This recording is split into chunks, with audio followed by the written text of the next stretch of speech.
अस्सलाम वालेकुम and a very warm welcome. आप देख रहे हैं आज पाकिस्तान और यकीनन एक नए हफ्ते की एक नए दिन की शुरुआत। आज का दिन क्योंकि मंडे है और ट्रेडिशनली अगर देखा जाए, आप में से कई लोगों को ये मालूम ही होगा कि ये मून डे से इसकी मुशाबहत की जाती है। तो अगर आज आप सफेद रंग पहनते हैं या लाइट फील करते हैं, that is something good for you. आज के दिन पर्ल्स भी पहने जाते हैं। आई थॉट कि इस तरह की गुफ्तगू करने से people get a light hearted start to the day. लेकिन इससे भी अच्छी खबर ये थी कि हमने देखा कि over the weekend Pakistan amateur short film festival मुनक्किद किया गया इस्लामाबाद में, जिसको आपने बराह रास्त पाकिस्तान टेलीविजन के पे देखा भी। इसमें यकीनन हमने देखा कि मिनिस्ट्री ऑफ इंफॉर्मेशन इन्वॉल्व थी। इसके अलावा पाकिस्तान फिल्म इंडस्ट्री के जगमगाते सितारे यहाँ पे पहुंचे। कई मंझे हुए फिल्म मेकर्स भी यहाँ पे मौजूद थे जिनकी काविशों को सराहा गया कि एक ऐसी इंडस्ट्री जिसके बारे में लोग कहते थे कि जी इसका रिवाइवल मुश्किल है, पाकिस्तान की फिल्में चलती नहीं है, पाकिस्तान के अपने लोग पाकिस्तानी फिल्म्स देखना नहीं चाहते। इसके अलावा लॉजिस्टिकल मसाइल कि ना आपके पास फंड्स हैं, ना सरमाया है, ना स्क्रीन्स हैं। इसके बावजूद हमने देखा कि ये फिल्म मेकर्स पाकिस्तान की कहानियां और पाकिस्तान का नैरेटिव पूरी दुनिया में पहुंचाना चाहते हैं। यहाँ पे मुबारकबाद पेश करेंगे ISPR को फॉर दिस इनिशिएटिव, क्योंकि आपको बताते चलें कि तकरीबन नवंबर 2020 में इसको बाकायदा अनाउंस किया गया था और पाकिस्तान भर के नए अपकमिंग एमेच्योर फिल्म मेकर्स को कहा गया था कि वो आगे बढ़ें और अपनी शॉर्ट फिल्म्स की एंट्रीज भेजें। यहाँ पे इस फोरम पे जहाँ पे हमने देखा कि वजीर आजम इमरान खान साहब मौजूद थे, इंफॉर्मेशन मिनिस्टर फवाद चौधरी साहब मौजूद थे, इनकी काविशों को सराहा गया और न सिर्फ ये कि इनको अवार्ड्स दिए गए for some of the best entries that came in, बल्कि इन बच्चों को UCL में मीडिया की एक शॉर्ट स्कॉलरशिप भी मिली ताकि ये अपने क्राफ्ट को, अपनी स्किल्स को मजीद निखार सकें।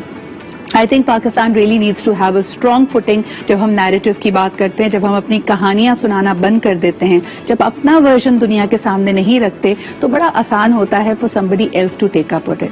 और यहाँ पे हम आपको दिखा सकते हैं कि जो जगमगाते स्टार्स का मैंने जिक्र किया है, इसके अलावा मीडिया इंडस्ट्री, ड्रामा इंडस्ट्री के भी लोग यहाँ पे पहुंचे। इस्लामाबाद से बराह रास्त ये तकरीब आपने देखी, लेकिन सबसे ज्यादा अहम था वजीर आजम इमरान खान साहब का अपना commitment towards putting the history and the right.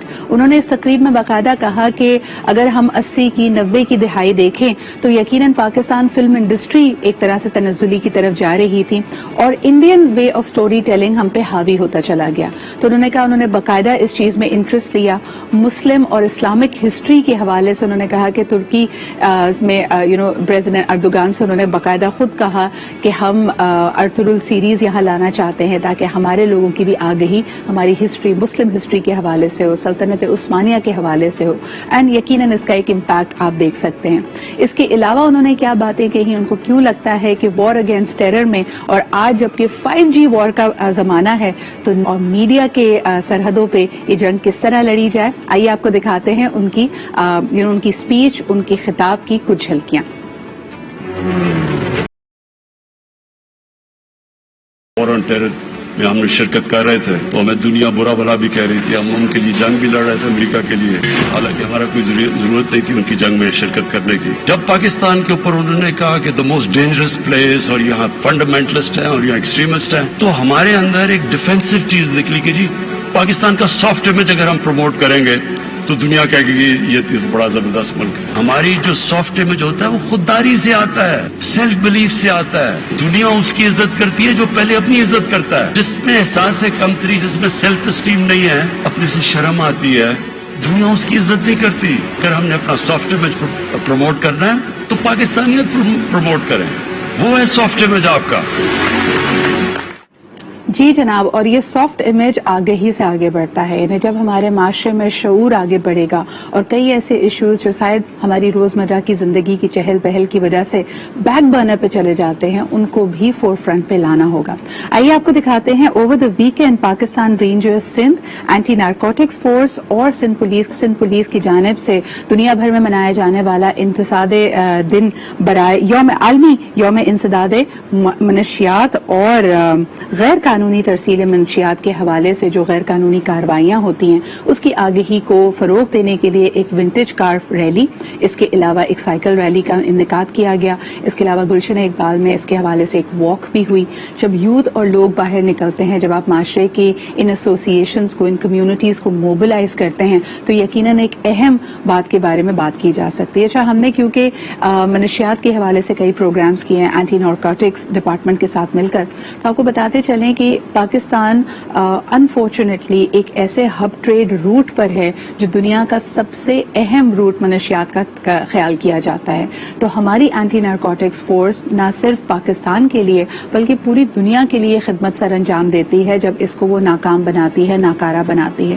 لیکن یقیناً اس ٹریک پہ ہونے کا ایک سب سے بڑا نقصان یہ ہے کہ آف کورس یہاں پہ بھی گلی محلوں میں، چھوٹے علاقوں میں اس کی ترسیل آسانی سے ہو پاتی ہے، اور ایک بڑا حصہ ہے ہماری ینگ پاپولیشن کا جو پہلے شاید ایکسپیریمنٹ کرنے کے چکر میں، پیئر پریشر کے چکر میں اس لت میں پڑ جاتا ہے اور اپنی زندگی کو برباد کر لیتا ہے. تو یوتھ آرگنائزیشنز کو ان کے ہی انداز میں، چاہے وہ واک ہو، چاہے وہ سائیکل ریلی ہو یا پھر ونٹیج کارز کی ریلی ہو، اس طرف متوجہ کیا گیا ہے. تو یقیناً خراج تحسین کے مستحق ہے Pakistan Sindh rangers and of course جب ہم سندھ پولیس کی بات کرتے ہیں اور اینٹی نارکوٹکس فورس کی بات کرتے ہیں، اس طرح کی مثبت جو ایکٹیویٹیز ہیں ان کو یقیناً فروغ دینا چاہیے.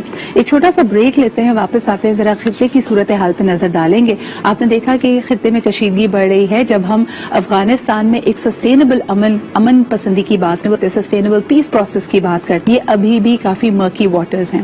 انخلا وہاں سے اگر نیٹو فورسز کو اور امریکی افواج کا ہونا ہے، اس کے بعد کا افغانستان کیسا ہوگا؟ ایک دفعہ پھر ہم وہاں پہ دیکھ رہے ہیں کہ انریسٹ سر اٹھا رہا ہے. امریکہ نے پھر خواہش کا اظہار کر دیا کہ پاکستان کی طرف سے پوری امداد ان کی ہونی چاہیے. یعنی ایک دفعہ پھر ہم اس نہ ختم ہونے والی جنگ کا حصہ بننے والے ہیں. لیکن وزیر اعظم عمران خان صاحب نے بڑے دو ٹوک انداز میں کہا ہے کہ نہ ہم اس کا حصہ بنیں گے، نہ ہی اس کے علاوہ جو پاکستان کی مختلف ہوائی اڈے ہیں، ایجنسیز ہیں، اس میں شمول کریں گے، بلکہ اگر یہ آگ زیادہ بڑھی تو ہم مکمل طور پہ پاک افغان بارڈر کو سیل بھی کر دیں گے. اس بارے میں گفتگو کرتے ہیں ایک چھوٹے سے بریک کے بعد.